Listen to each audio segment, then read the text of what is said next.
Welcome to Forex, and because we don't have a clear count on the euro or the US dollar as such, so we need to just drill in and work with what we know. And on the 15-minute chart here for the euro, we've got this move up through here, which can be counted in both ways, an A wave, a B wave, and a C wave, and topping here and moving down further from here. Now, if that's the case, then obviously you would short, if that becomes three waves, you'd short the 137 here. Now, if the 137.20, the pivot within group one, if that became the retested resistance, that would be your first sign of weakness. It can go down below it, but if it finds it as resistance, then you know at that point that it's weak, and then it's likely to go, probability is that, and bias is to go lower from that point there. Taking this low out here, technically, in a move down through here, would make that an A and a B and a C correction, a corrective move, and you'd see a low below this here and further down. So that's a very key point to short. On the upside though, we could look at it like 1 and 2 and coming up for the third wave here, okay, or even up for 1 and back for 2, up for 1 and back for 2, and continuing up this way here further. So it is positive as long as it stays pretty much above this trend line through here. So you can choose to move into it. Between 30 and 50 is a bit of a no man's land there, so you would need tested support on 40, preferably 50 here. Once you got onto 50 here, then you can expect the third wave to be sort of further up through here, because this would probably be part of the next structure to the upside. So look, that's as much as I know, and yeah, and that way you'd be pretty safe to short the 137 with the 137.20 as a retested resistance, as the sort of the setup to get ready to short, and otherwise support on the 137.50 is to the upside. I'll just go to the US dollar for a second here. Now, it does appear that we've got 5 waves up through here, okay? So we would have an A and a B and a C pulling back, which it has done. And back to the 50-60% retracement level. So it can push up from here, okay? So if that makes a new high here, then you know that we're going to get another 5 waves like this over here, and you'll see the euro to the downside and the other currencies doing whatever they need to do. But this 5 waves here, I'm a little bit concerned about it, because it could be just corrective in terms of an A and a B and a C wave to here as well, and then working lower. But we would need to see 5 waves down. We'd need to see the market, if the 80-20 became the retested resistance, then it's weak from that point.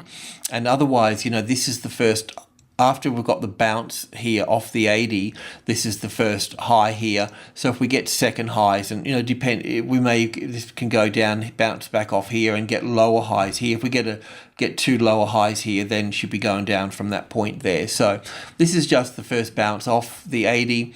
Let's see how it travels. Let's see what happens. On the upside here, 80-30 is the tested support. Would be nice tested support on top of group 1 here.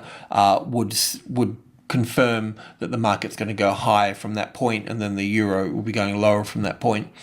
Now, the Australian dollar as well, we need to, because we don't know the US that much, we need to working closely here. And on Friday, we were looking at this particular move up through here, and asking ourselves, would it be 5 waves or would it be 3 waves? And quite clearly you can see here the retest of 90 is in 3 waves. So that being the case, this low here should be taken out. This is an A and a B and a C here in 3 waves. So that's the case. Now, what we need to see too, now that we've got that, we should see 5 waves to the downside. We don't have 5 waves to the downside so far. We only have 3. So we have little 1, 2, 3, 4, and 5 in here. Then we have the A, the B, and the C here as the counter trend. And then we've got the 3rd wave here. So this is likely to be the 4th and the 5th here. After the 5th, then there'll be a counter trend back here, and then down again from that point there. So just bear that in mind. And that's the way to work that. The Euro Australian here, once again here, this move from on the 20-minute chart moved down in 5 waves. So we were expecting a B wave in 3 and then another 5 down, which we've got.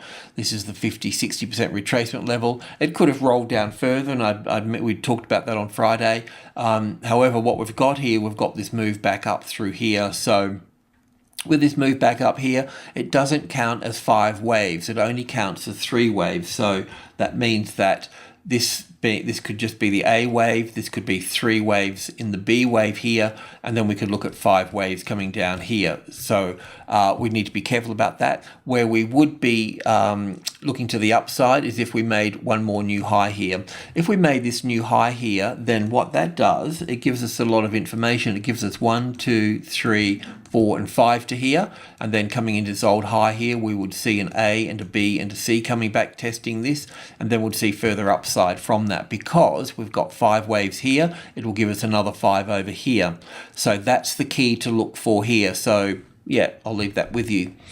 The pound yen, I thought that the wave 4 may have been finished because we had, last time we spoke, we had the wave 4 over here, and we had this as an A, B, and C down to here, and that could still be the case, but I think this is the case here where the wave 4 is just going sideways and complicated across the 170, because the reason for that is because this move up here appears to be in 3 waves. So what we'll be seeing here is a 5-wave structure to the downside here as such, in line with the S&P 500 and the whatnot, the indices. So and then up from that point there. If we just drill into that a little bit through here, I've got this this is where we had the wave 4 before, but it just counts better as 3 waves up. I know that it can count as 5 waves up as well, but the 5 waves are not that good looking. But 5 waves will give us wave 1 to the top here. This would be the 50 and 60% retracement level, so it would need to go straight up from here. If the 170.20 became the retested resistance, then it's to the downside, and the bias is to the downside because this is impulsive to this part here. So what we'd be looking for here would be 1, 2, 3, roughly 4, 5, and then we'll see the market move up from that point there in line with the S&P 500. And the euro yen as well, I'm a bit concerned about this, and this is the daily chart from the top here moving down here. It does count quite nicely as as a corrective pattern.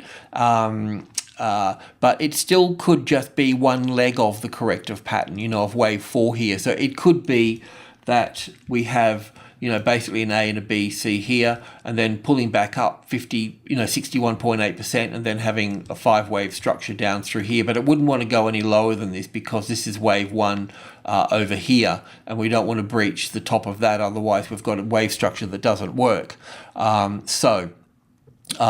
It's probably likely that we're on the right track here, and also being the yen crosses being in line with the S&P 500, we should see a move up, but we will, because the S&P is going to be moving down in 5 little waves, we'll probably see this struggle up here at that point. So that said, we're looking at this 15-minute chart here. The best I can give you here at the moment is that this does look corrective here. If this finds support on the 141 here, find yourself a high and then take that high out from there. Alrighty, that's it for the FX. Cheers.